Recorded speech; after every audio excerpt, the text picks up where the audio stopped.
ደስታችሁን አስተካክሉ። አሁን ዛሬ የምነግራችሁ በሞት ይዣችኋለሁ። ደስታችሁን አስተካክሉ። ጥቂት ይውላችሁ ክርስቲያን የሚለካው በደስታውና በሐዘኑ ነው።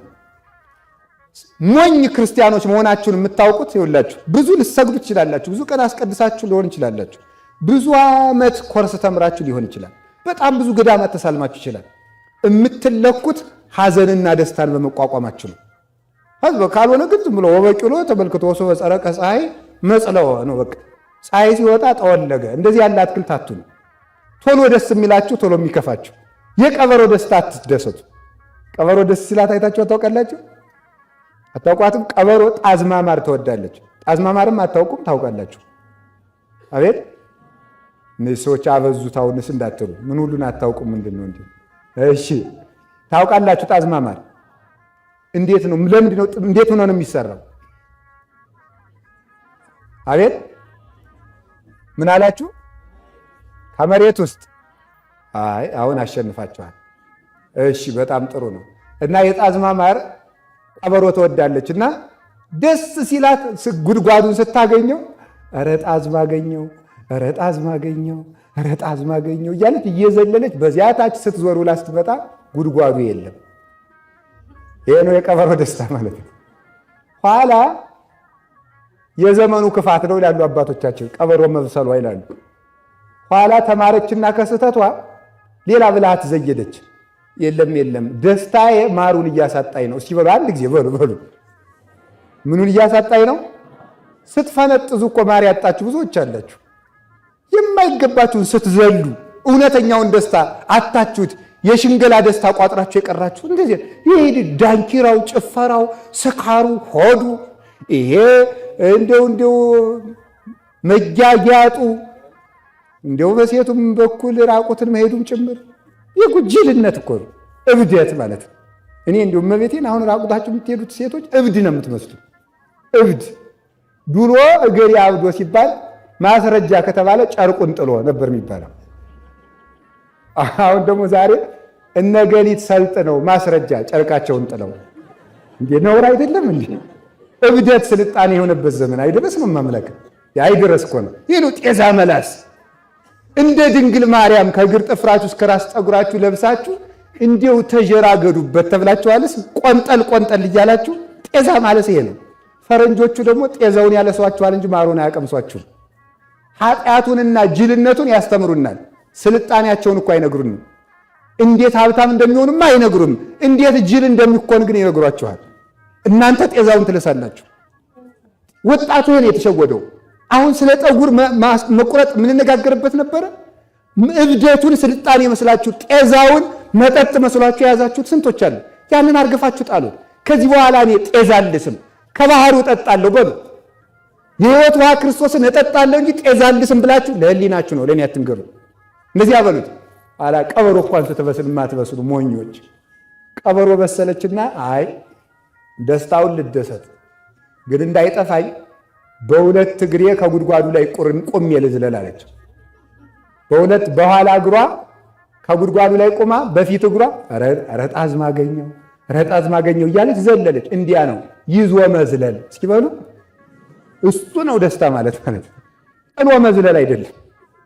ዘሎ ዘሎ በደስታው ረሃብ ስትመጡ የባስ ደስታው የጎዳችሁ ድካም ይበዛል። ዓለም እኮ አስደስታ አደከመቻችሁ።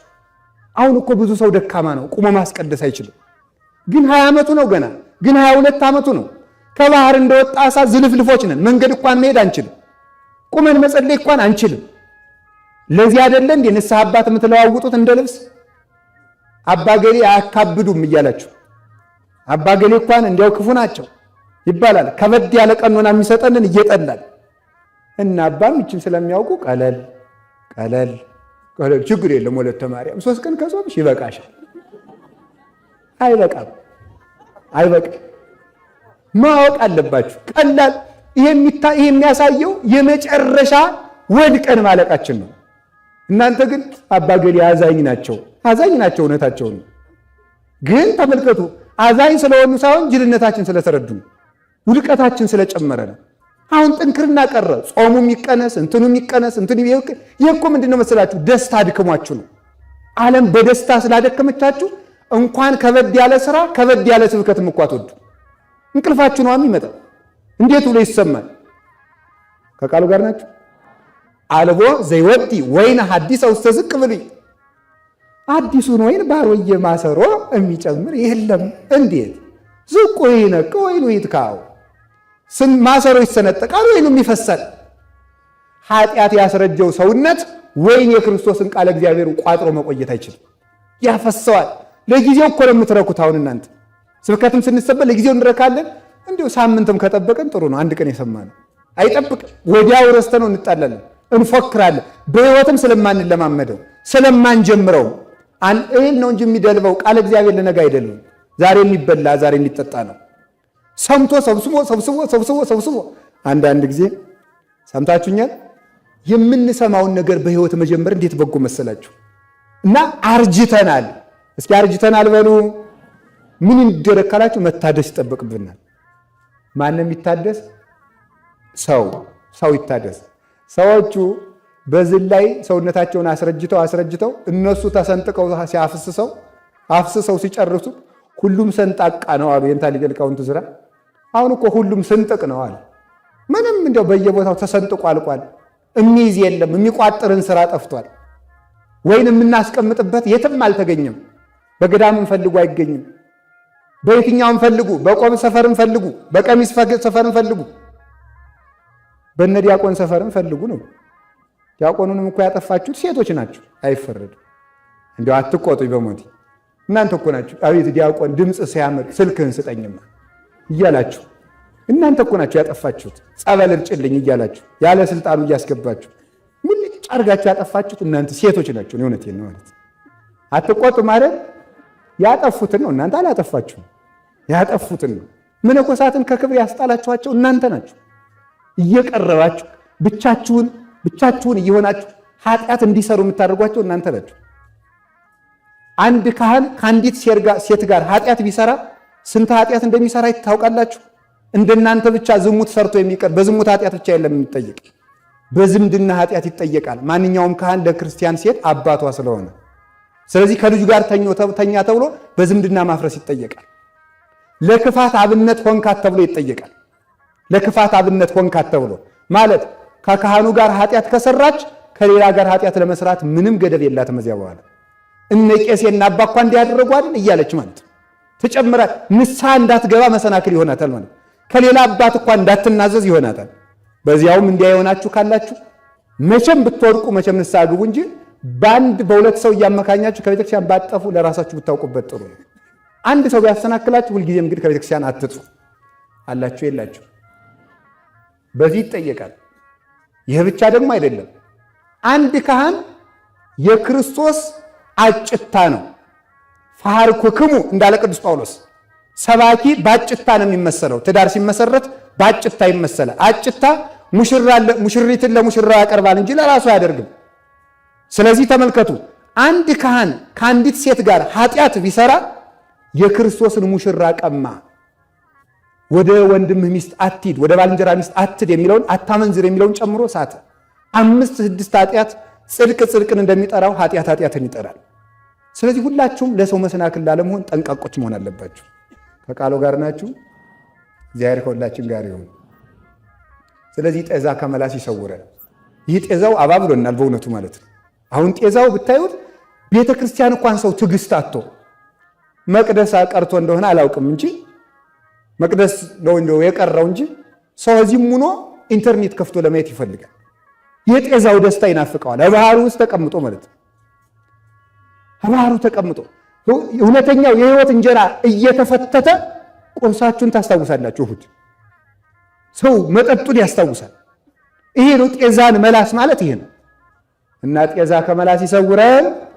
በሌላ በኩል ደግሞ ምን መሰላችሁ? ጤዛ መላስ ደግሞ ጥሩ ሆኖ ይተረጎማል። ይኸውላችሁ መጽሐፍ እንደዚህ ነው የሚተረጎም ማለት ምን ማለት የመሰላችሁ? አንድ ነገር እዚህ እንደዚህ ብሏል፣ እዚህ እንደዚህ ብሏል ተጣላ አይደል አይባልም። መጻሕፍት አይጣሉም። አነስታሲዮስ የሚባል ሊቅ ምን ይላል? መጻሕፍት ተጣልተው አያውቁም፣ እኛ ከነሱ ጋር ስለተጣላን እነሱ የተጣሉ መስለው እየታዩን ነው እንጂ ብሎ ይነገራል። መጻሕፍት አይጣሉም። ስለዚህ ምን ማለት ነው? አሁን በአንድ በኩል ጤዛው የዓለም ደስታ ነዋል፣ በአንድ በኩል ስንተረጉመው ደግሞ ጤዛ የተባለ ክርስቶስ ነው። ጠል ይባላል። ከዓለም ኃጢአት ነፃ የሆነ በአንደበቱ ሐሰት በሰውነቱ ክፋት የሌለበት እውነተኛው ጠለ ምሕረት የተጠሙ ነፍሳት የረኩበት በመከር ዝናብ በሌለበት ወራት የዘነበ ጠል። በነገራችሁ ላይ የመከር ወቅት የምትባል ድንግል ማርያም ናት።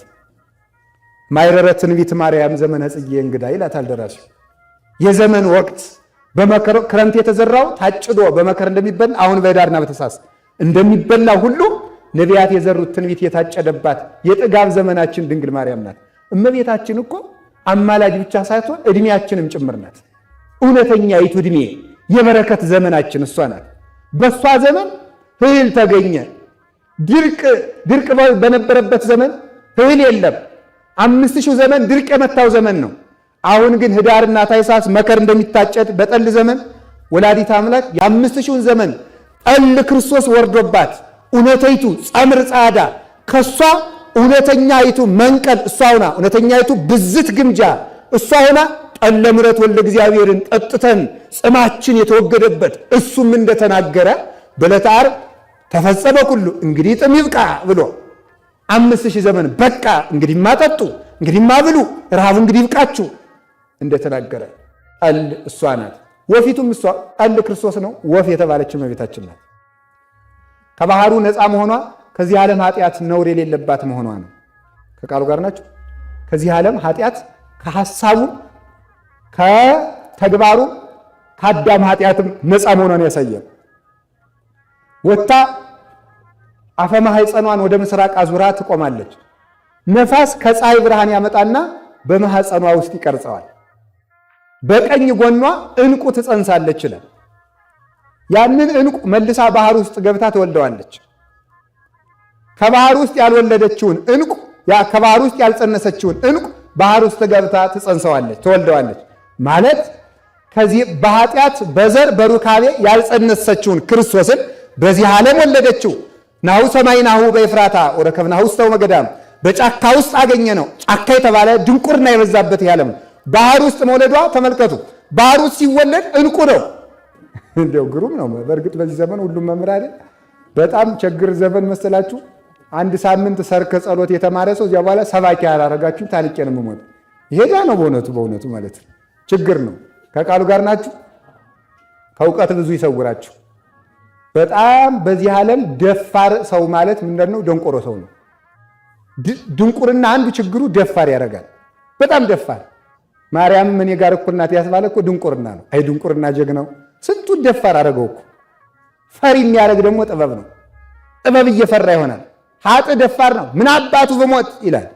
ጻድቃን ደግሞ እግዚኦ ይትቅሰፈኒ በመዓትከ ይላል።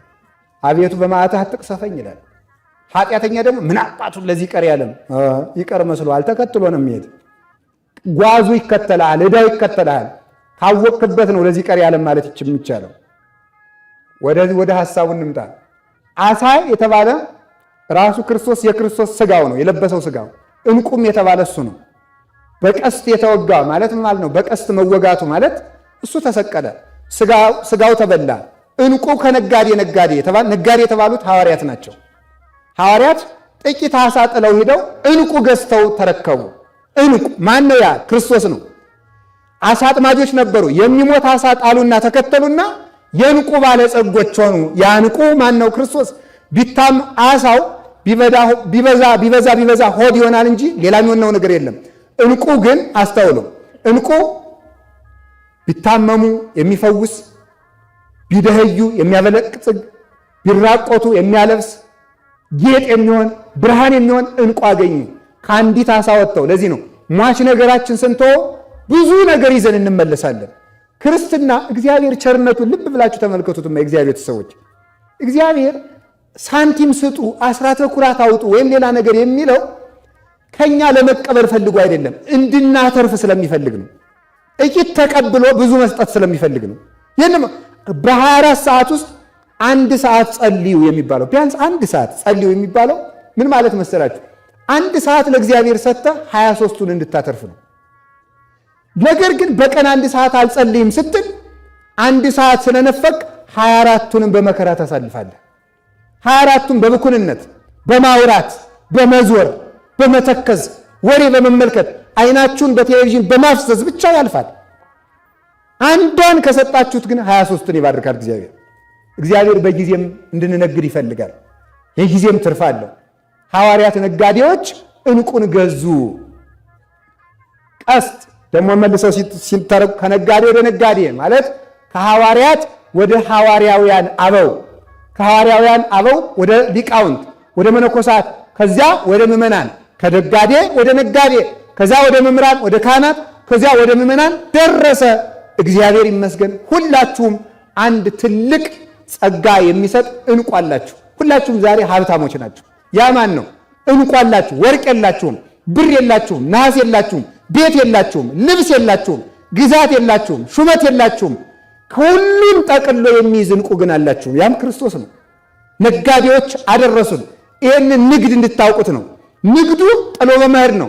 የራስን ጥሎ በመሄድ የእግዚአብሔርን ማምጣት የእግዚአብሔርን የእኛ ጥቂት ነው፣ የእግዚአብሔር ብዙ ነው።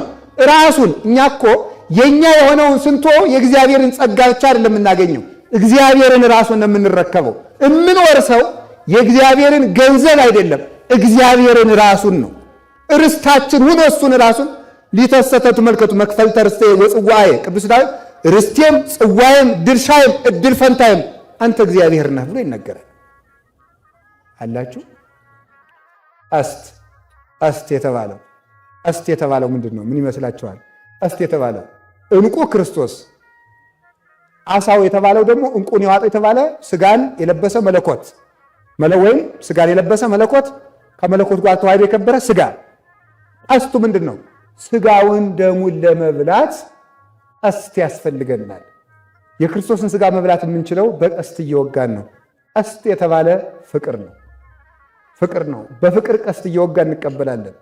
አይሆንላችሁም እናንተ የረከሳችሁ የጎሰቆላችሁ፣ እንኳን የኔ ስጋ የምድር እንጀራም አይገባችሁም በደለኞች ናችሁ እንዳይለን ቀስ እንልና ቅዳሴዋን ቀድሰን ወደ መጨረሻ ስንደርስ በከመ ምሕረትከ እንለዋለን። እችናት ቀስቷ ማለት ነው።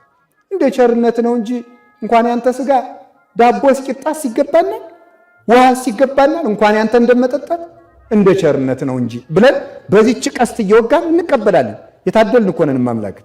በሌላ ምንም ሳንወጣ ሳኖር እንደ ቸርነትህ። እስኪ እንደ ቸርነትህ በሉ። ምን አላችሁኝ? እንደ ቸርነት እያላችሁ ቅዱስ ሥጋውን ክቡር ደሙን ተቀበሉ። የምትሰሙትን ነገር ዛሬ ጀምሩት። ሐኪም ሲላችሁ ጠዋት 2 6 ሰዓት 2 ማታ 2 ሲላችሁ ወዲያው ተወጧታላችሁ እየሮጣችሁ። እኛም እኮ ሐኪሞች ነን፣ ከፋንም በጀንም። እግዚአብሔር ሕክሙ ብሎ ነው አሁን ሕክምና እየሰጠው ነው በእኔ ልብ። እኔ አይደለም የምሰጠው እግዚአብሔር ነው። እናንተም ልትታከሙ ነው የመጣችሁ። የምሰጣችሁን መድኃኒት ካልወጣችሁ እንዴት ልትሆኑ ነው? ጠዋት 2 ማታ 2 እስኪ በሉ። እንድትውጡት የግድ ክኒን ላድርገው እንዴ? እንዲሁ እኮ አይደርስም። ቆረቡ እያልናችሁ ለምን አትቆርቡ? ቁረቡ፣ ቅዱስ ሥጋውን ክቡር ደሙን ተቀበሉ። እግዚአብሔር ከእናንተ ጋር ከሆነ ሁሉም ነገር ያልቅልህ፣ ሁሉም ነገር ያበቃል። ስለምንም ነገር ማለት ነው። የምትጨነቁን ነገር ሁሉ በእግዚአብሔር እጅ ያለ ነው። ዘንዶ አይጎዳችሁ፣ እሳት አይጎዳችሁ፣ በረዶ አይጎዳችሁ። ለምን? የዘንዶ ፈጣሪ፣ የበረዶ ፈጣሪ፣ የእሳቱ ፈጣሪ፣ የብረቱ ፈጣሪ፣ የመሳሪያው ፈጣሪ፣ ጥይትም የእግዚአብሔር ፍጥረት ነው። የዚህ ሁሉ ፈጣሪ ከኛ ጋር ከሆነ የሚያስጨንቀን ነገር የለም። ነገሩ ግን ሳንታጠቅ የወጣን ነው። ያው አንዳንድ ጊዜ ሰምታችኋል። አንድ ሀሳብ አለ። ቤተ ክርስቲያንን መጠበቅ አለብን ይባላል። አዎ መደራጀት አለብን። አዎ እና ምን ተደራጅ ተነሳ እንግጠም። ማንን ነው የምንገጥም? ምን ማለት ነው ይሄ? እስራኤል ወደ ከነዓን ሲጓዙ መንገድ ላይ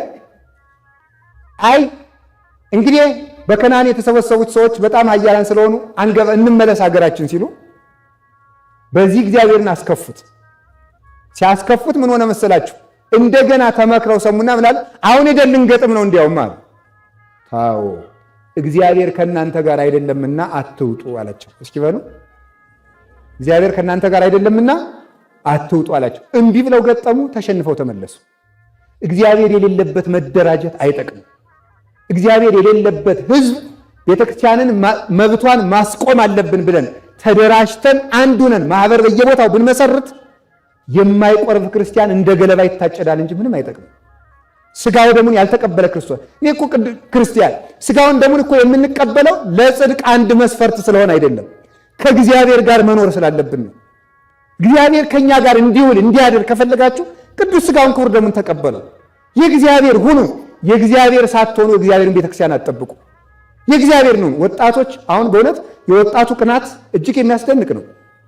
ወጣቱ ቤተክርስቲያን ተደራጅቶ እየጠበቀ ያለ ከሰዓቱም የሚገቡ እርግጠኛ ነኝ እሳት ቢነድ እኔ እንደው አልገኝም ጸሎት ላይ ነኝ ልል እችላለሁ። ቤቴን ዘግቼ መቼስ መነኮሳት የምናመካኝበት ጸሎት ላይ ናቸው አባደን እንባል ተኝተንም ሊሆን ይችላል። ተመስገን ነው ግን እግዚአብሔር እንዲያርጎም ያኖራል። ግን ደግሞ ጸሎት ላይ ያሉም አሉ። አይዟችሁ ደግሞ በዚያውም ደግሞ አንድ ጥሩ ነገር አለ። ብንሞትም ጸሎት ላይ ናቸው ነው የምትሉልኝ። ተመስገን ነው። ይሄም ጥሩ ነው እኮ ታምሜ ተኝቼም ቢሆን አባ ጸሎት ላይ ይሆናሉ ስትሉኝ እናንተ ሳታዝኑልኝ ስትቀሩ እግዚአብሔር እንዲያዝንልኝ ይሆናል ማለት ነው። ተንከባካቢ ሲበዛ የእግዚአብሔር ቸርነት እንዲርቅ ይሆናል። ሰው ግን መከራ ሲበዛበት እግዚአብሔር ያዝንለታል እና ጥሩ ነው በዚያው። ስለዚህ እግዚአብሔር ሰዎች ወጣቶች ቅናታችሁ ጥሩ ነው። ለቤተ ክርስቲያን አሁን ሁላችንም አንድ ሆነን ያለችብንን መለያየት አጥፍተን አንድ እውነት እንዳይመስላችሁ። እኔ እውነቴን ነው። ክርስቲያኖች ልብ ብላችሁ አስቡ። ዲያብሎስ በዘር እያመካኘ የሚከፋፍለን ለእናንተ ዘር ተጨንቆላችሁ እንዳይመስላችሁ ክርስትናችን ማጥፋት ስለፈለገ ነው። እና ለእናንተ ጥብቅና እየቆመላችሁ እየመሰለ ከቤተ ክርስቲያን የሚያወጣችሁንን ዲያብሎስ ልብ ብላችሁ ልታውቁት ይገባል። ያንን ደግሞ መዋጋት የምንችለው በሕግም ሆነ በየትኛውም ቦታ ጎበዞች ሆነን ማሸነፍ የምንችለው ክርስቶስ ከኛ ጋር ከሆነ ነው። ስለዚህ ዛሬ የምነግራችሁ ክርስቶስ ከኛ ጋር እንዲሆን እንስራ። ያም ቢያንስ ቁረቡ። ከዚህ በላይ ምን አለ? ራሴና ያረምኩት ይቅር በሉ። ከዚህ በላይ የለም። እንድንቆርብ እግዚአብሔር ይርዳን።